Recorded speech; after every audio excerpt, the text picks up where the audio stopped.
एकदा एक गाढव त्याच्याच नादात चालत होते. ते खूप उदास होते.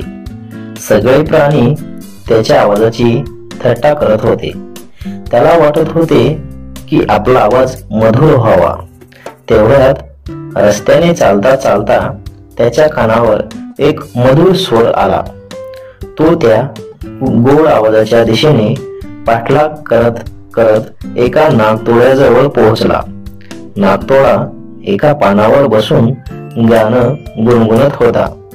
तो आवाज ऐकून गाढवाला काही शांत बसवेना.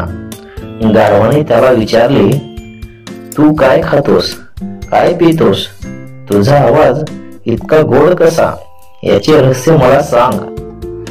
नागतोडा खूप खोडकर होता.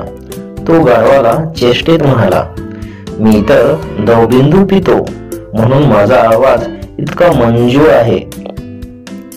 जर तुला असा मंजूळ आवाज हवा असेल तर तुला पण हेच करावे लागेल. गाढवाला तर मंजूळ आवाज आणि मधुर आवाज पाहिजेच होता. त्याने नागतोड्याचे बोलणे खूप गंभीरतेने घेतले. गाढवाने ठरवले की आता दवबिंदूच प्यायचे, बाकी काही खायचे नाही, प्यायचे नाही.